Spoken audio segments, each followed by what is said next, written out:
हैं। बढ़ते हैं जी आगे और बात करते हैं परिसीमन की, यानी डिलिमिटेशन की। डिलिमिटेशन कमीशन की इंट्रीम दूसरी रिपोर्ट हमारे सामने आई है और अब यह मुख्तलिफ सियासी पार्टियों के लिए गले की फांस बना हुआ है। आज बीजेपी हेडक्वार्टर के अंदर, जम्मू के अंदर भी एहतजाज देखने को मिला।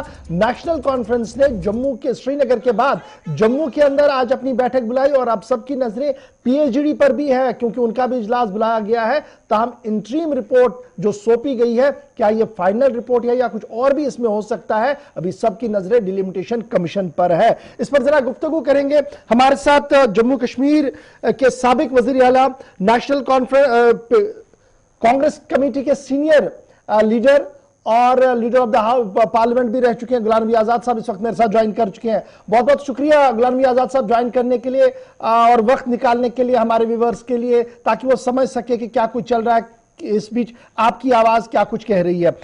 सबसे पहले यह जानना चाहूंगा कि कोशिशें हुई, डिलिमिटेशन की पहली रिपोर्ट आई, दूसरी रिपोर्ट आई, लेकिन दूसरी रिपोर्ट, इंट्रीम रिपोर्ट आने के साथ ही तरह तरह की बातें हो रही हैं, चिमेगोइयां चल रही हैं और तरह तरह से लोग इसको अपने अपने जाविये से एसेस करने की कोशिश कर रहे हैं। गुलाम नबी आजाद साहब एज ए सीनियर लीडर के जम्मू कश्मीर की ज्योग्राफी, टोपोग्राफी को जानते हैं और जम्मू कश्मीर के सेंटिमेंट्स को भी आप जानते हैं। किस तरीके से इस रिपोर्ट को आप देखते हैं जी? सबसे पहले तो मैं माफी चाहूंगा मेरे जम्मू कश्मीर के लोगों से, क्योंकि मुझे रिएक्शन अपना कल देना था, लेकिन लता मंगेशकर जी की देहांत की वजह से, उनकी मौत की वजह से मैंने ये ठीक नहीं समझा कि पूरा देश शोक में है और इस शोक में हम डिलिमिटेशन कमीशन की बात कर रहे हैं। मैं ये कहूंगा कि पिछले 25-26 साल से डिलिमिटेशन कमीशन का हमारा इंतजार, क्योंकि नॉर्मली पूरे हिंदुस्तान में हर 10 साल के बाद होती, लेकिन मिलिटेंसी की वजह से बहुत विलंब हुआ। 2007 में मैंने एक बिल लाया था जिसमें डिलिमिटेशन थी और सीटें भी बढ़ानी थी, लेकिन उस वक्त हमारी कुछ पॉलिटिकल पार्टीज ने हमको साथ नहीं दिया और शायद वो पॉलिटिकल पार्टीज आज पछता रही होंगी कि आज उन्होंने अगर मेरा साथ दिया होता तो मैं तो 30 सीटें बढ़ा रहा था और कायदे से उसके सभी लोगों की सभी सलाह से हम उस डिलिमिटेशन कमीशन को बना लेते। लेकिन 25 साल के बाद ये डिलिमिटेशन कमीशन की जो रिपोर्ट आई है, इतनी निराशा है, इसको आउटराइटली रिजेक्ट किया जाना चाहिए। ये तो कोई रिपोर्ट ही नहीं है, ये तो खिचड़ी बनाई है, नक्शा ही मिटा दिया है सीटों। पहली दफा मैंने जिंदगी में देखा, हिंदुस्तान में मैंने हर सूबे की डिलिमिटेशन देखी है, सीटें बढ़ती देखी हैं, सीटें उनका एरिया बढ़ाया दिया जाता है, घटाया जाता है, लेकिन कॉन्स्टिट्यूंसी तो वही है। यहाँ तो 25-30 कॉन्स्टिट्यूंसी का नामो निशान ही नहीं, वो कहाँ गई उनका पता ही नहीं है। किसी को शहर से जोड़ा है, ईस्ट, वेस्ट, साउथ, नॉर्थ, ये ईस्ट वेस्ट कोई कॉन्स्टिट्यूंसी है? हमारे वहां शहर हैं, कस्बे हैं, तहसीलों के नाम है, गांव के नाम है। तो ये ईस्ट वेस्ट लोग कहां ढूंढते जाएं? जब लोग आएंगे शहर में तब उनको ईस्ट वेस्ट साउथ कौन दिखाएगा? बिल्कुल। एक जगह का एक्सेप्शन हो सकता है, लेकिन हम हर बड़े शहर में आपने ईस्ट वेस्ट नॉर्थ साउथ कॉन्स्टिट्यूंसियां जोड़ दी। एक तो ये आपत्तिजनक बात है, इस पर बहुत एतराज।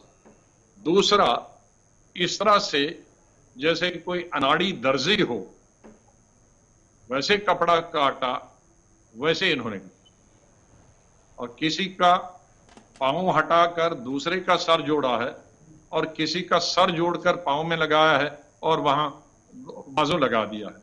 इस तरह से डिलिमिटेशन होती है। डिलिमिटेशन के 2-3 चीजें जो बुनियादी चीज पे रखा जाता है, एक ये होती है आबादी जी। आबादी के हिसाब से 19-20 में फर्क होना चाहिए, एक कॉन्स्टिट्यूंसी और 20 दूसरी कॉन्स्टिट्यूंसी। उसी के हिसाब से सीटें बढ़नी भी चाहिए, डिस्ट्रिक्ट वाइज भी, रीजन वाइज। उसका कोई ख्याल नहीं रखा। दूसरा है एरिया, कि एरिया भी एक ही जैसा। अभी एरिया कुछ 4000-3000 स्क्वायर किलोमीटर का है और कुछ 30 स्क्वायर किलोमीटर का। तो 3000 स्क्वायर किलोमीटर और 30 स्क्वायर मीटर में तो जमीन आसमान का फर्क। तो एक ही कम से कम 19-20 का फर्क होना चाहिए। कुछ शहरों में तो 30 किलोमीटर की कॉन्स्टिट्यूंसी बनी है और 50,000 की, और देहाती इलाकों में जहां जाना मुश्किल है वहां 2,000 की, 3,000 किलोमीटर की, मतलब जहां 6 महीने लगेंगे उसको कॉन्स्टिट्यूंसी में घूमने की। तो फिर पैरामीटर क्या है? आपका एरिया और पैरामीटर नहीं है, आपकी पॉपुलेशन जो होनी चाहिए उस पैरामीटर पे नहीं चल रहे हैं, आपकी आबादी, एक कॉन्स्टिट्यूंसी 40,000 की, दूसरी 2 लाख की, तीसरी 2.25 लाख की, कोई 17,000 की, तो पॉपुलेशन का क्राइटेरिया में नहीं लगना है। तो फिर ये नया कमीशन की ये किसने बनाया है ये नया चीज? हमने तो 70 साल में नहीं सुना कि जो जिस पैरामीटर पे डिस्ट्रीब्यूशन और कमीशन की रिपोर्ट दी जाती, ये तो लगता है किसी दफ्तर में बैठ के और तफरीक के लिए कमीशन के लोग चले गए उधर उधर देखना, पहली दफा एरिया, और किसी से पूछा नहीं है कि जिनको एरिया के बारे मालूम है। एक एक डिस्ट्रिक्ट को लाना चाहिए था, क्योंकि पार्लियामेंट की डिलिमिटेशन ही है विधानसभा की, और वहां सभी पार्टीज के लोगों को बिठाना चाहिए था और उससे मानना चाहिए था कि ये हमारा है कि इस इतने स्क्वायर किलोमीटर से ज्यादा नहीं होनी चाहिए, इसके अंदर ही होनी चाहिए, इससे ज्यादा पॉपुलेशन नहीं हो। बड़ा इंपॉर्टेंट ये है, ये तो आपने खाका खींच लिया कि क्या कुछ होना चाहिए था और कैसे, और इसी तरीके का रिएक्शन लगभग हर जगह से आ रहा है। लेकिन बड़ा इंपॉर्टेंट ये है, जब आप प्राइम मिनिस्टर साहब से मिले, उसके बाद दूसरी मीटिंग हुई, उसके बाद ये कहा गया कि जनाब सभी पार्टियां जो है वो फीडबैक देती रहेंगी जी, ऐसा कुछ नहीं है कि कोई फीडबैक नहीं दे सकता है। तो क्या मैं ये समझूं कि फीडबैक लिया इन्होंने जी, फीडबैक लिया, ये गए, उस फीडबैक में 2% भी इन्होंने एक्सेप्ट नहीं किया, तो उस फीडबैक का लेने क्या। और मैं प्रधानमंत्री की बात नहीं करता, मैं तो कमीशन की बात करता हूं। प्रधानमंत्री को क्या मालूम कि कौन एरिया किससे और कौन गांव का किससे जोड़ना है? ये तो डिलिमिटेशन कमीशन का काम है, जिन्होंने 1 साल के लिए बनाया था और 1 साल की और मदद ली, तो 2 साल लिए। 2 साल एक छोटी सी स्टेट के लिए लाने के बाद भी कुछ भी नहीं हुआ। एक तीसरा पॉइंट मैं बनाना चाहता हूं जी, विशेष रूप से मैं जम्मू प्रोविंस की बात करता हूं। जम्मू प्रोविंस में हमारे हिंदू दलित भाई भी हैं, रिजर्वेशन बहुत अरसे से है, लेकिन इस दफा हमारे जो गुजर बकरवाल भाई है और कुछ थोड़े हिंदू भाई हैं, शेड्यूल्ड ट्राइब, उनके लिए भी सीटों में रिजर्वेशन दी गई।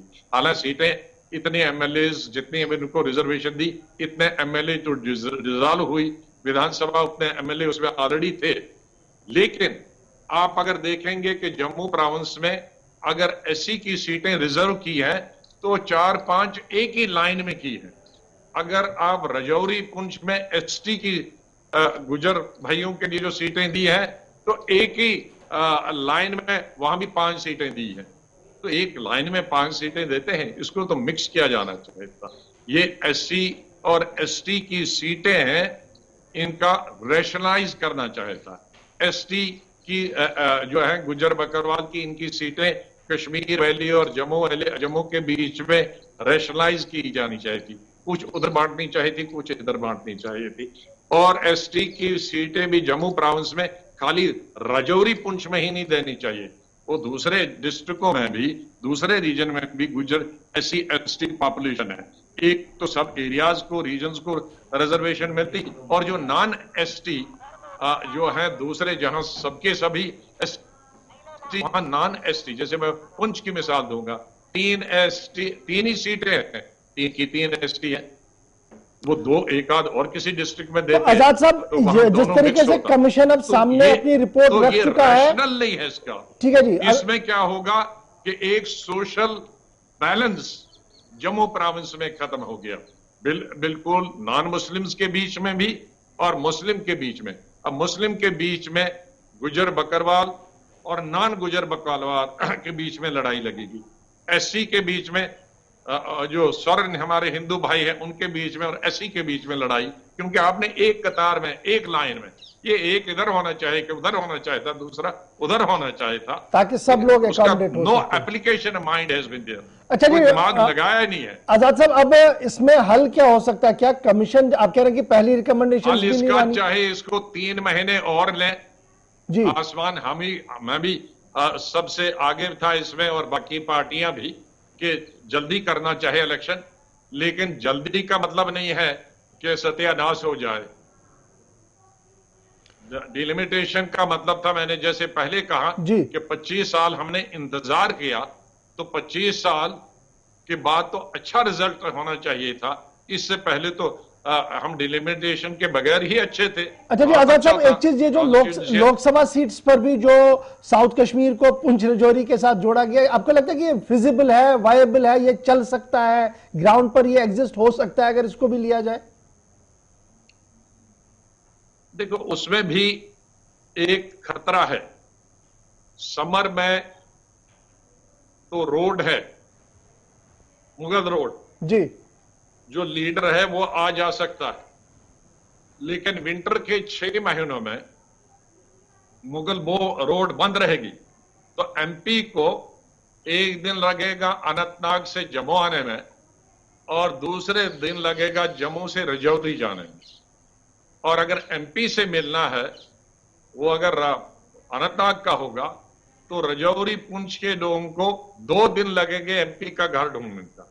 और अगर एमपी राजौरी पुंछ का होगा, तो अनंतनाग साउथ कश्मीर के लोगों को 2 दिन लगेंगे राजौरी पुंछ पहुंचने में। तो ये कौन सा मसला? मैंने यही कहा ना कि कंटिग्यूटी का मैं अंदाजा लगा सकता था। अगर डोडा और ये चिनाब वैली और अनंतनाग एक होते तो चलो ये कंटिग्यूटी का प्रॉब्लम नहीं था, लेकिन ये तो बिल्कुल दूसरा किनारा है जहां 2 दिन को जाने में ही लगेंगे। अच्छा जी, इसलिए उसका मतलब आजाद साहब, बड़ा इंपॉर्टेंट पॉइंट ये कि आज मैं सुन रहा था मुख्तलिफ पॉलिटिकल लीडर्स को, वो लगातार ये कह रहे हैं कि जनाब ये सब कुछ बीजेपी के कहने पर किया जा रहा है, वोट बैंक को कंसोलिडेट करने। कश्मीर कहां है और राजौरी पुंछ कहां है? क्या अगर ऐसा मालूम होता जी, नक्शा भी उन्होंने नक्शे में देखा है, तो नक्शे तो पहाड़ के पीछे भी हमारे पास में आता है, और नक्शे में तो हमारा अफगानिस्तान भी पीछे आता, तो उसको थोड़ा जोड़ा जाएगा। नक्शे में तो हम कई विदेशी मुल्कों से जोड़े जाते हैं। कश्मीर पूरा कई अफगानिस्तान और उससे ज्यादा उज्बेकिस्तान, कजाकिस्तान, किर्गिस्तान से जुड़ा हुआ है। तो आप उसको कहोगे अच्छा यहां कल पहुंच जाएंगे हम, या चीन पहुंच जाएंगे? नक्शा उन्होंने देखा है, जाना कहां, इसका रास्ता कहां है, आना रास्ता कहां, ये नहीं देखा। तो अब at the end of the day क्या आप ये मानते हैं कि इसमें और डिले लगेगा? क्योंकि एंड में यही है, अभी भी मैं कमीशन से दरखास्त करूंगा कि वो 3 महीने एक्सटेंड करे, सब पॉलिटिकल पार्टीज को सामने बिठाए। हमारे जम्मू कश्मीर में जितनी महाभारत बाकी कंट्री में है, हमारे लोग इतना महाभारत की पॉलिटिकल कोई नहीं है। हमारे हिंदू भाई भी अच्छे हैं, मुस्लिम भाई भी अच्छे हैं, गुजर बकरवाल भाई भी हैं, एससी भाई भी अच्छे हैं। और जब हम आमने सामने सभी पॉलिटिकल पार्टीज बैठते हैं, चाहे वो बीजेपी हो, कांग्रेस हो, पीडीपी हो, नेशनल कॉन्फ्रेंस हो, अपनी पार्टी हो, और लॉन साहब की पार्टी हो, सीपीएम की पार्टी हो, दूसरी छोटी, जब हम इकट्ठे बैठते हैं तो हमारी कोई लड़ाई नहीं होती है। हम रैशनल को देखते हैं, बजाय ये कागजी कार्रवाई करने सब पॉलिटिकल पार्टीज को इकट्ठे बैठ के। एंड आई एम श्योर कि सब बहुत अच्छा नक्शा बना के देंगे जो सब पॉलिटिकल पार्टीज को और सब रीजन के लोगों को एक्सेप्टेबल हो। बहुत बहुत शुक्रिया गुलाम नबी आजाद साहब। एक नया विवाद खड़ा है, पहले कई विवादों में जम्मू कश्मीर पड़ा हुआ है। पहले आर्टिकल 370 का विवाद चल रहा है, अभी स्टेट हुड का, यूटी का विवाद चल रहा है, अभी अनएम्प्लॉयमेंट का प्रॉब्लम है, अभी बेकारी बेरोजगारी की प्रॉब्लम है, अभी जमीन बाहर वाले खरीदें कहते हैं उसका विवाद है, बाहर वाले नौकरी करें उसको हमने सल्टाया नहीं है। ये एक नया बड़ा विवाद खड़ा कर दिया। चलिए, बहुत बहुत शुक्रिया सर हमारे साथ ज्वाइन करने के लिए, टाइम निकालने के लिए। कि जनाब 32 या 22 साल के वक्फे के बाद जब कमीशन कोई डॉक्यूमेंट लेकर आया, वो डॉक्यूमेंट भी ऐसा था कि किसी को समझ ही नहीं आ रहा है कि कौन सा हिस्सा कहां पर जोड़ा गया। और लगातार यही रिएक्शन जम्मू से है, यही रिएक्शन